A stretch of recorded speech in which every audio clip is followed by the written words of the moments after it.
Salut les Simpsons maniaques, Noël arrive, et comme vous le savez peut-être, j'adore Noël, et c'est le moment de le gâcher à moitié en voyant un épisode qui craint.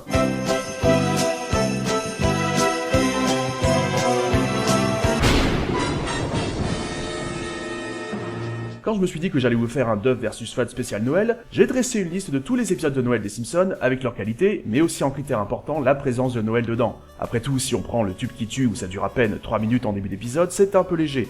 Dans tous les cas, en dressant la liste, j'ai remarqué qu'à mon goût, il y avait finalement beaucoup de duff, quelques épisodes un peu entre les deux, et seulement 2 épisodes franchement fud. Globalement, j'ai une assez haute opinion des épisodes de Noël de la série. Mais il y a donc ces 2 exceptions, Kill Jill, sur lequel je reviendrai peut-être un jour, mais ce moment n'est pas venu. Heureusement. L'autre, c'est la bataille de Noël dans la saison 22, un épisode à plusieurs histoires, qui est, je pense, le seul épisode HD de Noël à classer dans les FUD. Les autres étant vraiment plutôt pas mal, ou au pire, corrects. Et donc, 2 fois dans l'histoire de la série, on a eu des épisodes de Noël à plusieurs histoires, et le premier était Histoire de Noël, saison 17. Bon au moins ça veut bien dire ce que ça veut dire, hein. Plus les années passent, plus je trouve qu'il est un peu sous-estimé par la masse, et je m'inclus dedans car, voyant mon propre avis d'origine, positif sans plus, je me trouve un peu sévère. Donc, voyons plus précisément de quoi il en retourne. 2 épisodes à plusieurs actes, sans fil rouge entre les histoires, ce qui est devenu la norme avec les épisodes d'Halloween depuis le milieu des années 90 où, outre la difficulté à se renouveler, le staff s'est sans doute aussi dit que les gens avaient l'habitude maintenant. Mais moins avec les autres épisodes à diverses histoires qui généralement s'arrangent pour le justifier. Là, bon, c'est Noël, on vous raconte des histoires, c'est un prémisse qui suffit à lui-même. Un des problèmes des épisodes à plusieurs histoires, c'est le fait d'être souvent inégaux, d'avoir des actes qui sont plutôt cool, mais d'autres bof. Mais dans la bataille de Noël, ce qui est bien, c'est qu'on oscille juste entre le à peine passable et le franchement mauvais. Si, il y a du progrès, On ouvre sur un plan visuellement plutôt classe, et une chute assez drôle. Cet épisode part avec une parodie du film Le Pôle Express, où Bart va partir pour le pôle Nord dans un train enchanté, ici parce que le Père Noël ne lui a jamais apporté le VTT qu'il a commandé. Bart monte à bord, bref montage psychédélique de moins de 20 secondes dû aux feuilles de marijuana qu'Otto met dans la chaudière en guise de combustible, ils arrivent à destination. Faudra quand même nous expliquer la logique de faire un acte entier pour reprendre le Pôle Express, sans en reprendre la substance principale, à savoir le voyage. Mais bon, on arrive au pôle Nord...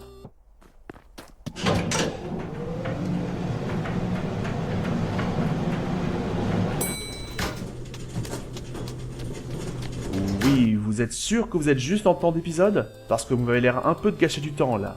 Bart s'avère très doué pour réduire la charge de travail et donc les coûts avant distribution des jouets, et promu vice-président de la compagnie des jouets de Père Noël. Alors, tu es le petit renne au nez rouge qui a fait teinter ses gros lots jusqu'au sommet. Ah oui, alors, dans certains épisodes à plusieurs histoires, des personnages qui ne sont clairement pas les Simpsons habituels ont les traits des personnages qu'on connaît, histoire d'être plus familiers. Seulement là, en début de cette première histoire, on a vu que ça se passait dans l'univers normal et contemporain des Simpsons, avec les personnages habituels dont Lisa. Alors, j'aimerais savoir ce que Lisa fiche ici aussi sans que Bart ne s'en étonne au moins, pour ne pas parler des autres personnages. Alors certes, Bart pourrait juste être en train de rêver, après tout les 3 autres actes de l'épisode sont tous des rêves, mais c'est pure supposition parce qu'on ne le voit pas se réveiller. Bart prend finalement pitié du Père Noël en apprenant qu'il est en banqueroute, mais c'est un leurre.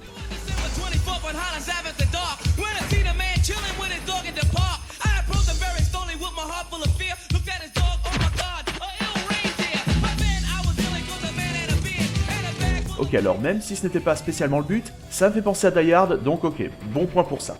Bref, Bart repart, ayant remis son pyjama au lieu de garder une tenue plus chaude pour une raison qui m'échappe, et on clôt cet acte. Verdict, peut mieux faire. Dans le premier acte d'Histoire de Noël, le révérend Lovejoy a un empêchement pour la messe, Homer se propose pour le remplacer et raconte l'histoire du premier Noël. Marge et Marie, Homer et Joseph, mais ils vont être poursuivis par le roi Hérode. Je dois dire que j'ai éclaté de rire la première fois que j'ai entendu cette réplique. Je te salue, Marie, pleine de grâce. Y a pas que de ça qu'elle est pleine. Tais-toi. Dans l'ensemble, cet acte est selon moi assez marrant. Après, comme certains s'en souviennent peut-être, certaines personnes croyantes outre-Atlantique n'ont pas apprécié qu'on montre Bart en bébé Jésus. Mais que la série se permette ce genre de choses qui est finalement bien inoffensive, j'ai tendance à trouver ça bien. Même si cet acte contient aussi une scène comique burlesque entre un roi mage et Joseph pour faire rire le petit, ce que je trouve assez dispensable. C'est mon seul grief contre cette histoire, qui globalement est simple et efficace. Le deuxième acte des 2 épisodes commence de nos jours, mais on y remonte en pleine Seconde Guerre mondiale. Dans la bataille de Noël, Lisa fait un rêve où elle se représente à l'époque attendant avec tristesse le retour de sa mère partie au front à la place d'Homer, réformée. Dans le deuxième acte d'Histoire de Noël, Abraham raconte à Bart et Lisa une vieille histoire de guerre et évoque l'existence de son frère Seamus avec lequel il combattait durant la guerre. Tous 2 abattus durant un raid aérien, il a vécu pendant des mois sur une île avec le jeune Monty Burns. Le soir de Noël, il rencontre le Père Noël qui s'échoue sur l'île. Et autant les histoires racontées, principalement celles racontées par Abraham depuis quasiment les tout débuts de la série, sont souvent complètement stupides, autant on voit son frère Seamus en fin d'épisode. J'ai donc envie de dire qu'il devient un personnage canon, et en même temps, étant donné que le Père Noël en personne apparaît aussi dans cette séquence, je ne sais pas. En tout cas, cette histoire est si farfelue qu'elle ne se prive pas d'avoir des gags tout aussi farfelus, et qui je pense fonctionne plutôt bien, d'autant qu'elle a même son petit moment d'émotion. En face, du côté surprise, que les scénaristes aient encore le cran de montrer Lisa en train de manger de la viande et de cette manière, parce que ce n'est pas la Lisa qu'on connaît, c'est assez surprenant. Je n'y suis pas opposé pour le gag, mais ça n'a pas plu à tout le monde, notamment chez les no-homers. Tout comme le premier acte de l'épisode, il y a quelques passages qui peuvent faire sourire, et c'est sympathique de voir John Swartzwelder, mais l'ensemble est très léger en gag. Quant à la fin, ça se transforme en parodie peu inspirée et peu ambitieuse d'Inglorious Bastards. Verdict, pas mémorable. Le troisième acte est plutôt court dans l'histoire de Noël, mais plus encore dans la bataille de Noël.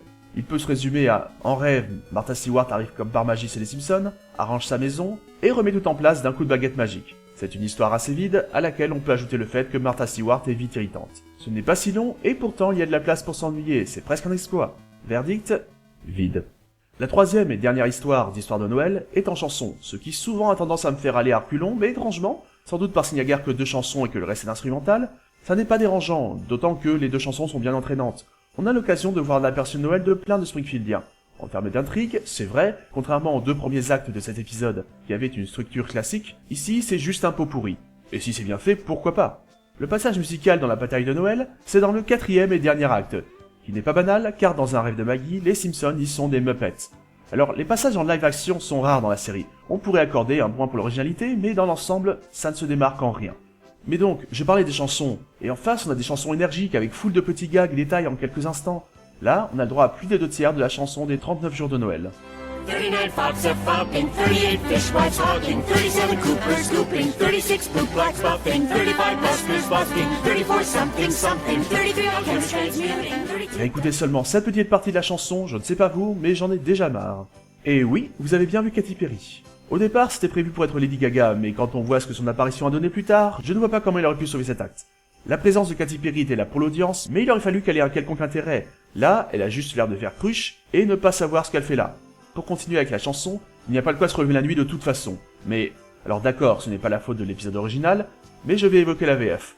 Vous le savez, d'ordinaire, je la défends, mais déjà, la synchro labiale VF de Katy Perry est totalement ratée, mais pire encore, dans les passages non sous-titrés avant le générique, il y a plusieurs moments où je ne comprends pas ce que les personnages chantent. 32 dandissements, 38 poissonnières, poissons, 37 tonnes de étonnants, 33 achistes, 38 ans, 32 Hollande et complotants, 31 docteurs saignants, moyenne de vie moyenne.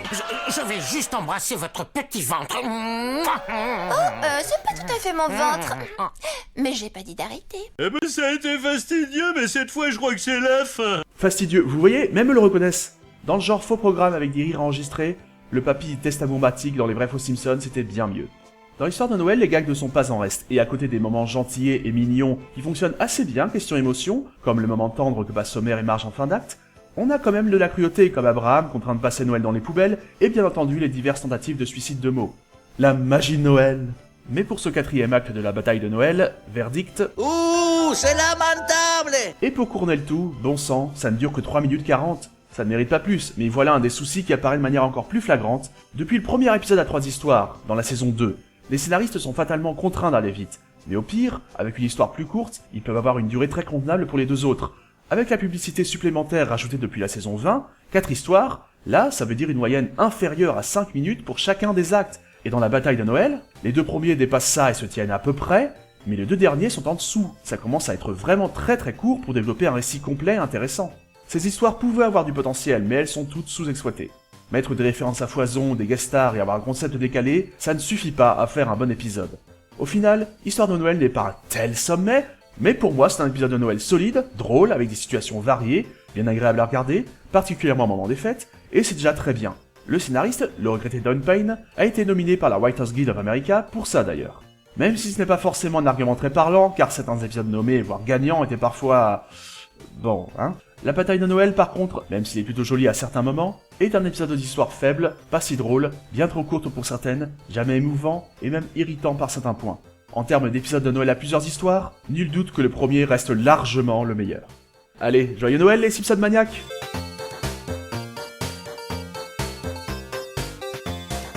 Waouh, j'ai prononcé 38 fois le mot Noël dans cette vidéo, pourtant assez courte. Enfin, 39 maintenant.